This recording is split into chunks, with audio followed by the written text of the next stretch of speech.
Hello everyone, आप सभी दोस्तों का स्वागत है। इस वीडियो में हम लोग देखने वाले हैं एनएससी आईपीओ को। एनएससी आईपीओ के बारे में बात करें तो किस तरीके की कैसी लेटेस्ट अपडेट निकल कर आते हुए दिख रही है, जो कंपनी के द्वारा फेस वैल्यू डिसाइड किया गया है, उसका इम्पैक्ट आने वाले समय में किस तरीके से कैसी रहने वाली है और क्या कुछ आगे की तैयारी आप लोगों को इस आईपीओ के रिगार्डिंग करनी स्टार्ट कर देनी चाहिए, उनके बारे में इस वीडियो में डिटेल्स में बात करने वाले हैं। इस वीडियो को इंतजार देखिएगा और ऐसे ही daily IPO grey market premium से जुड़ी अपडेट के लिए चैनल को सब्सक्राइब कर लीजिए। साथ ही कमेंट्स में टेलीग्राम ग्रुप का लिंक दिया गया, वहाँ भी जुड़ सकते हो टाइम पे अपडेट। फर्स्ट ऑफ ऑल, इस कंपनी की आईपीओ आने से पहले क्वार्टरली नंबर्स आई है, उस क्वार्टरली नंबर्स में कंपनी की किस तरीके की कैसी परफॉर्मेंस रही उसको यदि हम लोग डिस्कस करें तो पिछले ईयर इसी तरीके की ऐसी ही कंपनी की क्वार्टरली नंबर्स को यदि हम लोग डिस्कस करें तो क्वार्टर टू में कंपनी की रेवेन्यू यहाँ पर इनकम कंपनी की 4160 करोड़ के पास थी, वो यहाँ पे बढ़कर लगभग 4394 करोड़ के पास आती हुई दिख रही है। लगभग 4400 करोड़ के पास कंपनी की टोटल यहाँ पे रेवेन्यू आप लोग कर सकते हो।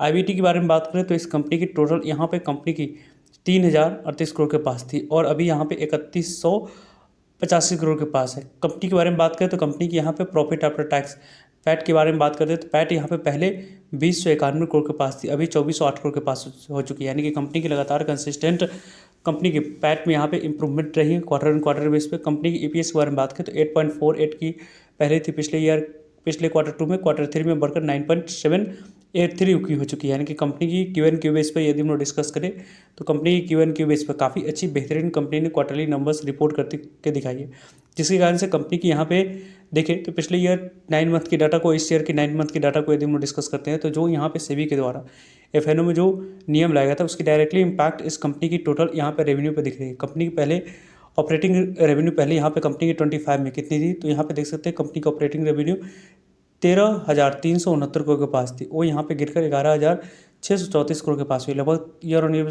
13% की यहाँ पे ड्रॉप आई है। टोटल इनकम के बारे में बात करें तो कंपनी के यहाँ पे अदर इनकम पहले 1411 करोड़ के पास थी, वो यहाँ पे बढ़कर 1720 करोड़ के पास हुई, 22% की यहाँ पे जंप रही। टोटल इनकम के बारे में बात करें इसमें यहाँ पे ड्रॉप रही है क्योंकि एफएनओ की जो नियम में बदलाव करी गई थी उसके कारण से डायरेक्टली आप लोग कंपनी के वॉल्यूम पे यहाँ पे इम्पैक्ट देखिए, जिसके कारण से 14,780 करोड़ की पिछले ईयर इसी तरीके की क्वार्टरली 9 मंथ की यहाँ पे डाटा में कंपनी ने 14,780 करोड़ की इनकम जनरेट करी थी। वहाँ पे आप लोगों को कंपनी की 13,300 यहाँ पे 54 करोड़ की कंपनी की टोटल इनकम रही है।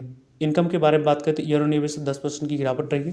टोटल एक्सपेंस के बारे में बात करें तो एक्सपेंस यहाँ पे पहले 3,687 करोड़ के पास थी, यहाँ पे 4,514 करोड़ के पास रही है। ईयर ऑन ईयर बेस पे कंपनी की एक्सपेंस यहाँ पे बढ़ी है, जिसके कारण से कंपनी की थोड़ी सी प्रॉफिटेबिलिटी के बारे में बात करें। इबिटा यहाँ पे कंपनी की पहले 10,954 करोड़ के पास थी, अभी 8,925 करोड़ के पास है। कंपनी के यहाँ पे प्रॉफिट यहाँ पे पहले 9,138 करोड़ के पास थी, अभी यहाँ पे 7,316 करोड़ के पास है। यानी कि 20% की ड्रॉप रही ईयर बेस पर, लेकिन कंपनी की यहाँ फाइनेंशियल हेल्थ काफ़ी अच्छी और स्ट्रॉन्ग दिख रही है। कंपनी की बीएससी और एनएससी दोनों यहाँ पे अपने पीयर कंपटीटर के तौर पे पहले बीएससी मोनोपोली एंजॉय कर रही थी, अब जाकर यहाँ पे इस कंपनी की पीयर कंपटीटर आने वाले समय में लिस्ट होने वाली। एनएससी के बारे में बात और बीएससी में तो यहाँ पे काफ़ी ज़्यादा यहाँ पे डिफरेंस दिख रही है। देखें तो यहाँ पे आपको 6 डेज की बात करें तो वहाँ पे भी आपको कंपनी की काफ़ी अच्छी डिफरेंस है, लगभग हाफ से ज़्यादा दिख रही है। यहाँ पे भी हाफ के आसपास दिख रही है और यहाँ पे भी कंपनी की लगभग 33% यानी कि लगभग 66% की यहाँ पे आपको जंप दिख रही है। कंपनी की ओवरऑल यदि हम डिस्कस करते हैं तो जो इस कंपनी के रिलेटेड आप लोग को अपडेट आते हुए दिख रही है, इस अपडेट में यदि हम डिस्कस करें तो अप्रूवल इस कंपनी की आईपीओ लाने के लिए यहाँ पे मिल चुकी है। सेबी के अप्रूवल मिलने के बाद यहाँ पे एनओसी के मिलने के बाद अब बोर्ड के द्वारा अप्रूवल लाने की यहाँ पे प्लानिंग चल रही है। जो लिस्टिंग में डिले हुई थी अब यहाँ पे इस कंपनी की लिस्टिंग में डिले नहीं होती हुई दिखेगी। कंपनी के द्वारा जो डीएचपी है अब यहाँ पे डीएचपी फाइल होने की तरफ आपको कंपनी काम करती हुई दिखेगी। कंपनी की डीएचपी यहाँ पे मार्च लास्ट में या अप्रैल फर्स्ट में इस कंपनी की डीआरसी फाइल होते हुए दिखेगी। जैसे ही इस कंपनी की डीआरसी फाइल होती है वैसे ही इस कंपनी का अप्रूवल जून जुलाई में मिलेगी। उसके बाद कंपनी की मार्केट कंडीशन को देखकर यहाँ पे कंपनी की आईपीओ हम लोग को आते हुए दिखेगी। कंपनी को यदि हम डिस्कस करते हैं तो कंपनी की फेस वैल्यू यहाँ पे 1 रुपीज़ है, यानी कि कंपनी की फेस वैल्यू 1 रुपीज़ रखा गया है, जिसके अकॉर्डिंग अब आने वाले समय में इस कंपनी की जो फेस वैल्यू 1 रुपीज़ रखेगी उसकी directly impact company in future company अपने शेयर होल्डर्स का स्टेटमेंट नहीं कर सकती। यानी कि स्प्लिट की अनाउंसमेंट यहाँ पे आपको नहीं होते हुए दिखेगी। लिक्विडिटी थोड़ी सी ज़्यादा रहेगी, जिसके कारण से इस कंपनी में आपको मोमेंटम यहाँ पे थोड़ी सी फेस वैल्यू डिसाइड होने के बाद अब यहाँ पे इस कंपनी के द्वारा अब रेगुलेटर के द्वारा यहाँ पे जो रेगुलेटरी बॉडीज है सेबी के पास से अप्रूवल यहाँ पे एनओसी मिल चुकी है। एनओसी मिलने के बाद अब इस कंपनी के द्वारा अब यहाँ पे पूरी तरीके से जो भी आईपीओ आने वाली है वो ऑफिस होने वाली है, यानी कि ऑफर फॉर सेल होगी। जो भी शेयर होल्डर्स है वो अपने स्टेक को डाइल्यूट करते हुए देखेंगे। तो वैसे इस आईपीओ की आने से पहले आप लोग अपनी तैयारी स्टार्ट कर सकते हैं।